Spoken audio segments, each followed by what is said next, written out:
Napaka-wholesome ng mga kaganapan dyan. Bible study. And then, Anong favorite ko? Colossians chapter 2 verse 4. Ano yan? This is the day the Lord has made. let us rejoice. Let's rejoice And be glad in it. And we know who reads the Bible and who doesn't. Napaka-walang hiya. Malamig ba o mainit ang Valentine's natin? Maligam-gam. Maligam-gam. So, Kath then meant to be at saka yung Valentine's date mga kasombreros or Valentine's Day ni Alden maligamgam daw. Ano ibig sabihin ni Alden ng maligamgam mga kasos may ka-date siya noong Valentine's Day mga kasombreros and then may bagong pasabog no. Ito na pala yung ginagawang na endorsement shoot ni Alden mga kasombreros. So yan at marami pang items sa vlog na ito. Unahin ko ito, grabe si Pops Alden. So yung ginagawa niya pala kahapon na endorsement shoot mga kasombreros ay frutas. Ito dito ay naka-green si Soiti mga kasombreros. Bago to no, kasi parang oo nga no.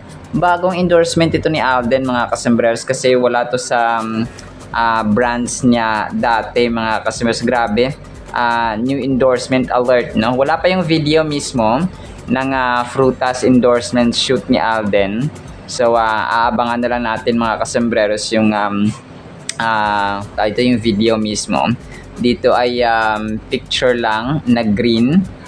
Picture lang ni Alden mga kasombreros at saka nung nag-assist siguro sa kanya or manager siguro ito ng frutas mga kasombreros na isang alam ko parang inumin or refreshment drink yung frutas mga kasombreros pero meron din candy di ba yung chewing gum dati na frutas mga kasombreros na matamis of course made of fruits mga kasombreros. So dito ay picture pa lang ni Pops Alden ang nakalagay dito mga kasombreros. Tapos yun yung mismong video ay wala pa mga kasombreros. So abang-abang na lang tayo. Tapos okay. Sige. Itatackle ko ito mga kasombreros. Itong sinabi ni Alden nga sa kanyang sa Valentine's. Sabi niya maligamgam. Na ko dito, na-recall ko na kung anong pangalan nitong kasamahan ni Alden dati. Sa Itbulaga na isang Indiano, si Sam YG. Yung kanyang pangalan. Pero yun si Sam ang kanyang pangalan mga kasombreros sa tawag sa kanya. And hindi ko lang kasi maikli lang yung video. Tapos yun parang sasabi nila napaka-wholesome ng mga kaganapan dyan. Tapos nga may mga Bible verse pa silang kinwote dito mga kasombreros. Ano nangyayari pag boys night out no?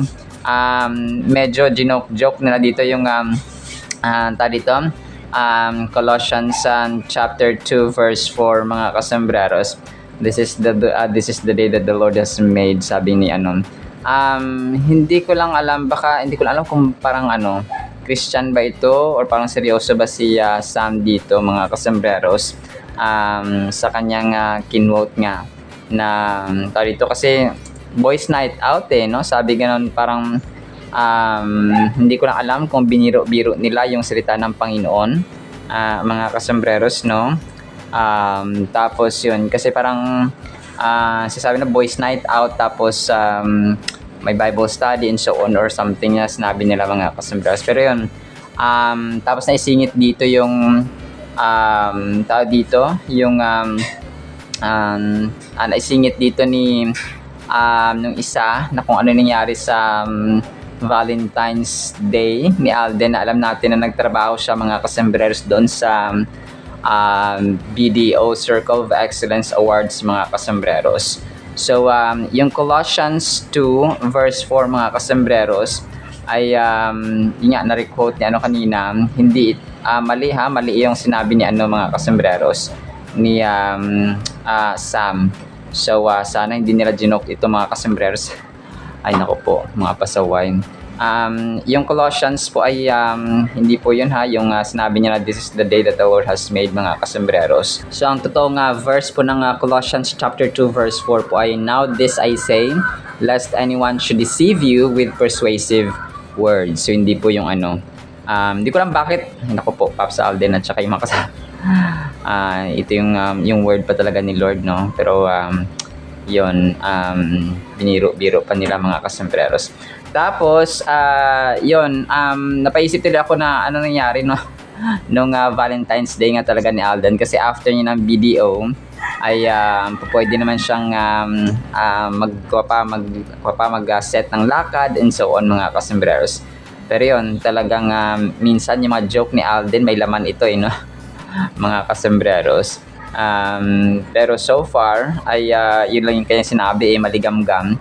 Tapos very short lang ang video na ito, mga kasembreros. Ako pa ay nag-voice over ng alas 2:40 ng hapon. So beyond that ay baka may mga lalabas pa ng mga items. So bukas ko na po may isasalig, mga kasembreros and mga ka-Atenatics. So medyo busy si Lolo. Kasi nag-edit din ako ng vlog ng nanay ko, mga kasembreros. So sana po supportahan nyo rin po ang kanyang Facebook page at saka YouTube channel, mga kasembreros, na Consuelo Namis Gallego, mga kasembreros, ang kanyang pangalan sa Facebook at sa YouTube, mga kasembreros. Tapos, next item natin, ang cute ng isang baby boy dito, mga kasembreros. So, parang teenager na naman siya, mga kasembreros. Sabi nito, Alden Richards, lo, parang tanga to. Tapos, nag-posing din siya, mga kasembreros. Ang cute lang ng baby boy na ito, mga kasembreros. So, hinahangaan niya si Phenomenal Box Office Cinema ang King, mga kasembreros. Tapos ito, Superman, okay? Parang mas gusto nila mas gusto ng mga fans na ito, mga kasembreros, sa si Alden Richards ang gaganap na Superman. Parang survey ito, mga kasembreros. Na yun nga, no, si Donnie versus kay Alden Richards, mga kasembreros, na gaganap na Superman. So ang sagot nilang dalawa dito ay si Alden. Tapos parang Filipino version ng Superman nga, mga kasembreros. Tapos ang pinili ng dalawa ay si Alden. Sabi ng isa dito, si Alden daw kasi mas marami na siyang experience sa industry, no, sa pag-acting. So yung katawan niya ay bagay naman, kasi alam natin yung katawan ni Alden ay hindi rin naman magpapahuli, mga kasembreros, no, macho guapito si Alden, mga kasembreros. So grabe na, parang naisip ko dito pipiliin nila si Donnie kasi matangkad, no, mas matangkad si Donnie yata ng 1 inch lang naman siguro or 2 inches kaya Alden, mga kasembreros. So pero yun, mas maano kasi mas maputi din si Alden, and then well experienced. Tama yung sinabi niya na mas experienced si Alden when it comes sa mga actions, no, at saka dito sa industry ng showbiz, mga kasembreros. So hindi malabo, no, pero mahal kasi ang franchise nun siguro ng Superman, mga kasembreros, sa Hollywood. Kung kaya medyo malabo sa ngayon yung yung Superman na ito, mga kasembreros. So parang survey lang niya, mga kasembreros, no. Tapos ito, grabe to, mga kasembreros, kasi yung na-vlog din natin ito noong nakaraan, yung Filipino-Japanese Journal, out na po siya, no, para na-release na, mga kasembreros, yung cover ng Filipino-Japanese Journal, na kung saan si Alden Richards nga yung cover, mga kasembreros. So ang dami niyang ang dami niyang locations, mga kasembreros, na na dinistributionan, no, si Alden Richards na The Filipino-Chinese Journal. Lupit ni Alden kasi nakadistribute ito sa Japan, sa Saitama, sa Tokyo, sa Chiba, sa Okayama, Okinawa, Osaka, sa Shizuoka, sa Mie, Gifu, Fukuoka, Kanagawa, Tochigi, Aichi, Gunma, Ibaraki. So grabe, ilang places to? 5, 6, 7, 8, 9, 10, 11, 12, 13, 14, 15. Grabe, 15 places sa Japan, mga kasembreros, ay nilibot na ni Pops Alden, no? Grabe. Nilibot na ni Alden, mga kasembreros, yung kanyang mukha ay naikalat na sa buong Japan, mga kasembreros. So iba ang Phenomenal Box Office Cinema King. Tapos, no, congrats kay Alden at sa The Filipino-Chinese Journal doon sa Japan. Tapos ito, si Kat, mga customers, may isang video na pinost kanina sa TikTok ng isang fan. Doon nga sa taping nila ng someone someday mga kasembreros. Ito yung parang sa hagdan pero naka-pink siya dito mga kasembreros. So ibang angulo ito at ibang ibang place or hindi siya ibang place, ibang bagong video siya mga kasembreros. Naka-pink dito si attorney no ng kanyang ng kanyang outfit or ng kanyang suot. Parang mas matagal parang mas matagal ma-shoot itong series kumpara sa sa pelikula mga kasembreros. Kasi sa pelikula nga sabi ni Direk parang dugtong-dugtong lang, tapos ang cut dugtong na naman and so on mga kasembreros. Tapos ito kasi ay series. So kung kaya medyo matagal yung kanilang shoot. Pero alam ko baka malapit na ito matapos. Parati lang ako nang sabi malapit matapos pero March 10 na pero hindi pa rin natatapos ng taping mga kasembreros. Nevertheless, doon din naman yan pupunta mga kasembreros. Matatapos din naman ang mga kaganapan, mga kasembreros. Tapos ito, ang cute ng ginawa ng dalawang baby.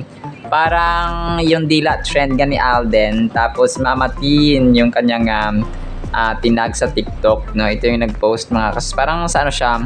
Hindi ko alam kung ano ba to, cellphone, parang game, parang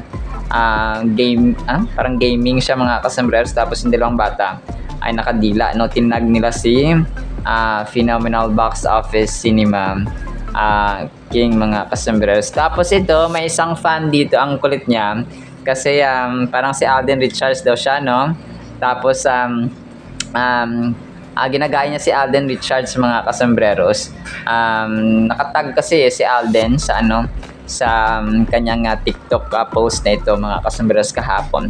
Tapos yun, main item tayo or major item, Kath then meant to be. Tapos dito low-key lang ang Kath then mga kasembreros. Pinost ito niya Shienro 31 minutes ago. If you were meant to be, then it will be. Kahit confirm pa yung rumors na may Kath mark, but in God's will, in a perfect time, sana kayo ang ending. So, hoping and praying talaga, mga kasembreros. Kasi yun nga, and may nalaman akong kwento, yung si Carla Villana. Ayun, di ba si Carla Villana, kinasal siya kay Tom Rodriguez. Tapos nga, alam natin yung kwento, naghiwalay sila. And yung dating boyfriend ni parang classmate o boyfriend, parang something like that, ni Carla Villana mga kasembreros, ay hindi rin nag-asawa, parang inantay niya talaga yung moment na and yun alam natin yung kwento, nagpakasal sina Carla Villana at yung kanyang parang childhood or parang teenager best friend mga kasembreros at boyfriend noon. Grabe yung kwento niya Carla Villana na after how many years ba yon? 15, 20 years, something like that mga kasembreros. Saka sila pinagtagpo ulit ng Panginoon or ng tadhana na yun nga sila yung nagkatuluyan mga kasembreros. So sana parang ganoon din ang Kath din, pero hindi naman sana umabot sa punto na 38, 40 na si Ma'am Catherine mag-asawa or magpapakasal mga kasembreros, kasi may hirapan na siya sa panganganak, kasi nga alam natin ang babae may expiration talaga ang mga women or babae mga kasembreros. So hoping and praying talaga na meant to be ang Kath din mga kasembreros. So in God's perfect time ay kung sila talaga mga kasembreros. Kung meant to be, sabi ni Shiandro, if you were meant to be, then it will be. Kahit confirm pa nga yung kay Mayor Mark mga kasembreros, ay alam kong hindi rin naman sila magtatagal, kasi nga kapag nasa bloodline mo na yung pagiging womanizer, sorry po sa term, pagiging womanizer ay hindi yun not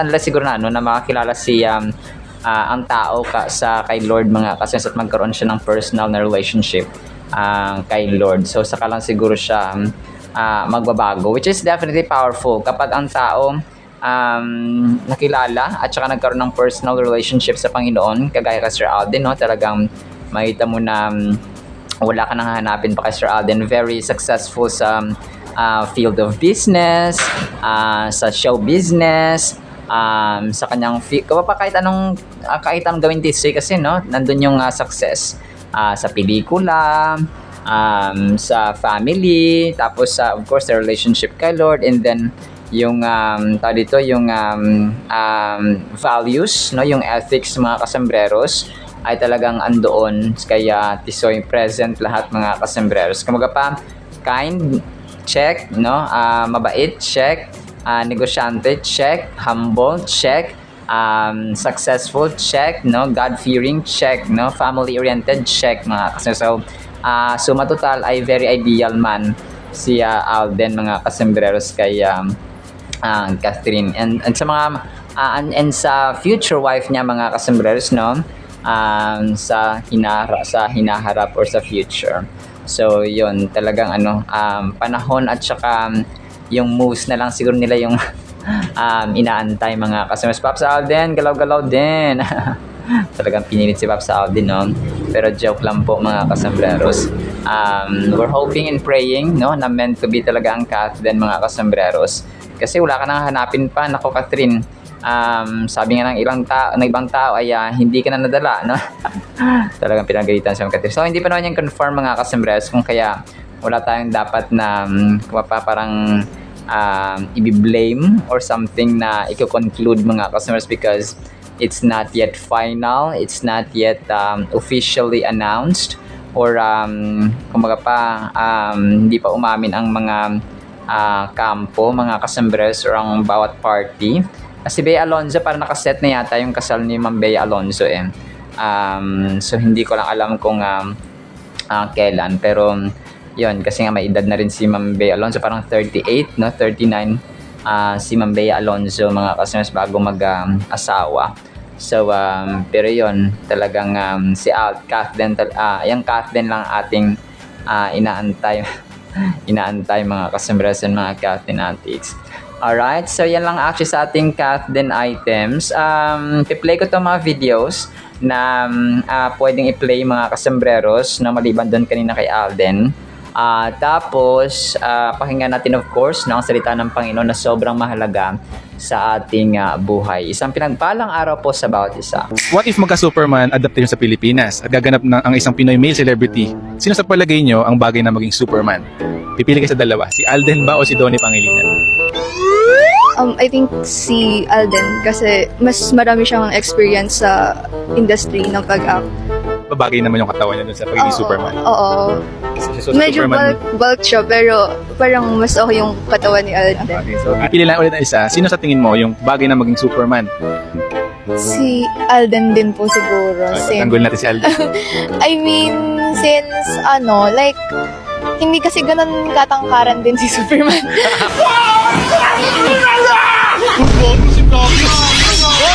So, sakto lang yung ang tawag mo dito, yung physical, yes, yung physique ni Alden as Superman. So sino bang pa-partner mo kay Alden pag siya naging Superman? So lahat may leading lady yan. Alden Richards lang. Parang tama to. Sobrang the best ng ating Word of God mga kasembreros. Ang title natin ay Alam ni Lord kung Sino. Medyo nakakatakot na pero ang ganda nito. Nahum chapter 1 verse 7, the Lord is good, a stronghold in the day of trouble, and He knows those who trust in Him. So alam na alam ng Panginoon mga kasembreros. Ito yung sinasabi ng Biblia at ng Diyos mga kasembreros na all-knowing kasi ang Diyos mga kasembreros. He is an omnipotent God. He knows everything. Alam niya ang nangyari sa kina Adan at Eva, yung kay Lucifer mga kasembreros na pagrebelde at pagsuway niya Lucifer mga kasembreros sa langit. Alam niya, and He permitted everything to happen. Kumbaga pa kung perpekto na kasi ang buhay ng tao, walang kasalanan, so walang pagtutubos na mangyayari. So hindi may papadala si Lord Jesus Christ. Hindi may papakita ng Diyos Ama yung kanyang pag-ibig na grabing sobrang dakila, sobrang taas, sobrang lalim, sobrang lawak, sobrang hindi kayang i-measure mga kasembreros ang kanyang pag-ibig kung hindi nagkasala ang tao. Kasi bakit naman niya ipapadala ang kanyang kaisa-isa anak na si Lord Jesus Christ kung hindi naman nagkasala ang tao? Kumaga pa, bakit ka naman magbabayad ng danyos or magbabayad ng magra-ransom or tutubos sa isang nakakulong kung wala naman nakakulong? Kunwari kapatid mo, hindi naman siya nakakulong. So wala namang piyansa na dapat mangyari. So bakit ka magpapiyansa kung hindi naman siya nakakulong or basta no, ganoon siya mga kasos. Parang may purpose ang lahat-lahat kung bakit nangyari. Okay? Kasi nga He allowed everything to happen. So wag nating isipin na pinaglalaruan lang ng Diyos, no. Alam na pala niya na nagkakasala si Eva at saka si Adan at saka unang-una si Lucifer sa langit. Bakit pa niya inalaw, no, kung ganoon mga kasi nga para mawawala ng purpose ang pagiging Diyos niya at Savior, no, at saka Diyos mga kasembreros kung perpekto na ang buhay ng tao. Kung bakit pa natin kailangan ng Diyos kung perpekto naman ang buhay natin, di ba? Ganoon siya mga kasembreros. So, iyon yung mindset minsan ng hindi nila nakikilala ang Diyos mga kasembreros. Kasi nga, yung isipan nila ay binulag, no? At saka sinara, binlock mga kasembreros ng Diablo, ng Satan mga kasembreros, because wala silang time sa Biblia, sa panalangin, sa paggawa ng purpose ng Panginoon mga kasembreros. So tayo po bilang mga mananampalataya at saka nananalig sa Panginoon Diyos, alam natin, no, and alam niya He is an omnipotent, all-knowing God mga kasembreros. Yung isipan natin, puso natin, yung ginawa natin sa secret, yung ginawa natin sa hayag, yung ginawa natin sa dilim, yung ginawa natin sa liwanag, lahat as in lahat mga kasembreros ay alam ng Diyos. So alam niya rin kung sino ang mga nagtitiwala sa Kanya at hindi. Kung sino may panahon sa kanyang Biblia, sa kanyang salita, at sa paggawa ng kanyang kalooban. Ano ba yung kalooban ng Diyos? Mahalin siya ng buong puso, lakas, kaluluwa at isipan, at ang ating kapwa-tao kagaya nating sarili. Mahal natin ang ating magulang, kapatid, asawa, anak, and family members, ating kapitbahay, ating katrabaho, classmates, and so on, no, random people, strangers, mga kasembreros. Ganoon po yung purpose ng buhay ng tao. Sinamarize na ng Panginoon. Kasi kung mahal natin siya ng buong puso, lakas, kaluluwa at isipan, maglalaan tayo ng panahon sa Biblia, sa panalangin, mga kasembreros, and so on. And hindi rin po pwede na mahalan natin ang Diyos pero hindi natin mahal ang tao. Hindi rin po pwedeng mahalan natin ang tao pero hindi natin mahal ang Diyos. Okay? Kung nag-spend time tayo ng oras sa tao, sa ating pamilya, kaibigan, tropa, trabaho, and so on, ay mas lalo tayong maglalaan ng panahon sa Panginoon mga kasama sa panalangin, no, sa pagbabasa ng kanyang salita. And para sa ating advantage din naman yun mga kasus. It's for our benefits, lahat ng iniutos ng Panginoon sa atin. Kapag sinunod natin siya, panalo tayo. No, wala tayong talo. There is no room for defeat mga kasos. May mga times na na-fail tayo. Yes, maybe mali yung ating action, pero pag na-fail kasi tayo, doon din pinapakita ng Diyos na siya yung ating champion. Siya yung ating victory, na kahit na wala tayong material things, wala tayong success, wala tayong mga tagumpay, ay sa Diyos pa lang, no, ang presence ng yung alam mo yung nabubuhay kayo sa loob ng tahanan na may kapayapaan, nag-uunawaan, may pagmamahalan, may pagpapakumbabaan ng loob, nagpapatawaran. So more than material things, more than successes mga kasembreros, yung mga intangible things na dinidesire ng isang pamilya. Maraming pamilya nag-aaway, pero kayo nag-uunawaan, nagmamahalan kayo. So blessing yun mga kasembreros. Kung ang ibang tao ay nagde-desire na magkaroon ng nanay na mabait, no, asawa na mabait, magulang na mabait, anak na mabait. So sa inyong pamilya, ganoon kayo. So blessing na yun, sobrang blessing na yun. Kasi dito ko nalaman na observe ko mga kasembreros, yung pera, makita yan mapagtatrabahuan mo yan mga kasembreros. Pero yung anak mo, kapag pasaway, simulat sa pool, yung nanay mo, tatay mo ay hindi kayo nagmamahalan, simulat sa puso, mahirap, uncontrollable things kasi yung mga ganoon mga kasembreros. Yung ugaling simula pagka teenager niya, tapos hanggang sa naging 30 na, 20 na. So mahirap siyang baguhin kapag hindi siya nakakilala sa Panginoon, kapag hindi siya na-transform ng salita ng Panginoon mga kasembreros. That is why yung mga intangible things ay mas importante sa mga tangible or material things, mga kasembreros. Dito, what a powerful verse this is.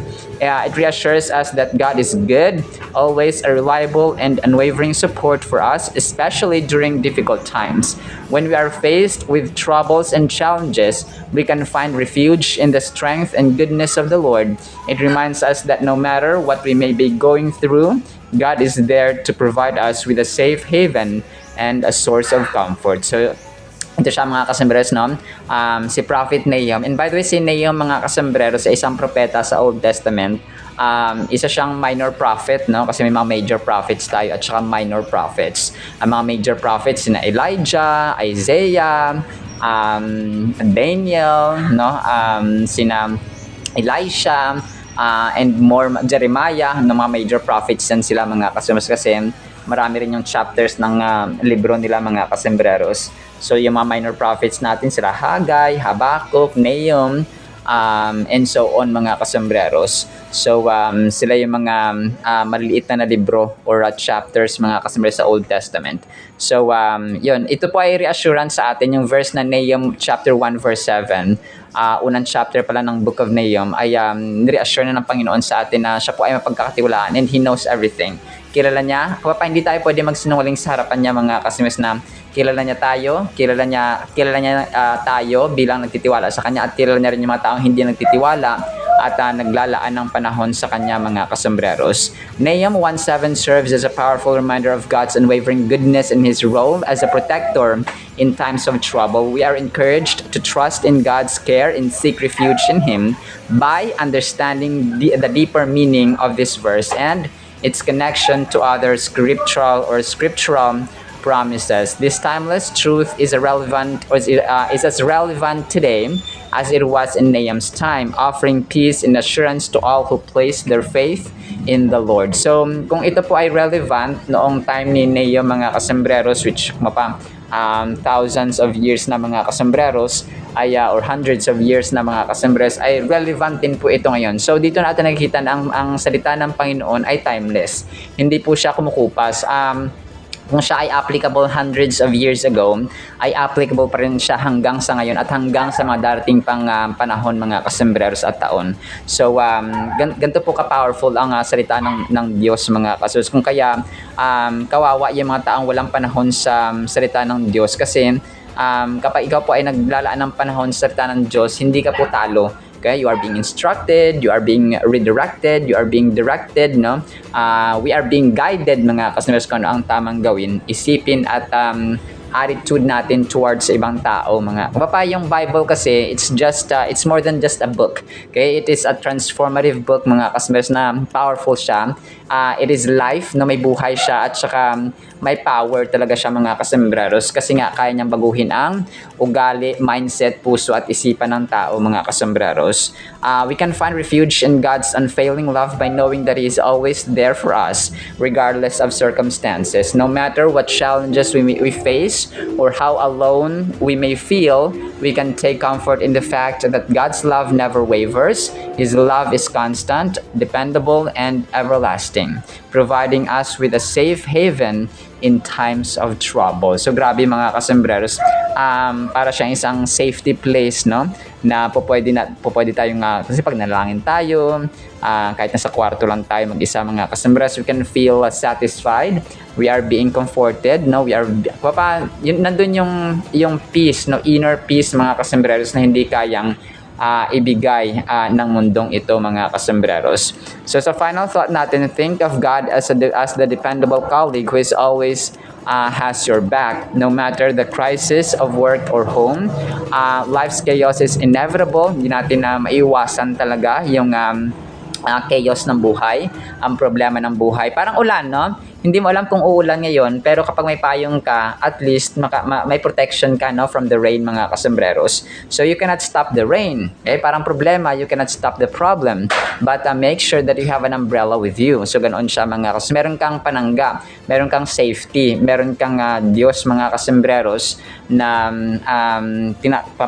pinagtitiwalaan natin sa lahat ng panahon at lahat ng season ng ating buhay, mga kasembreros.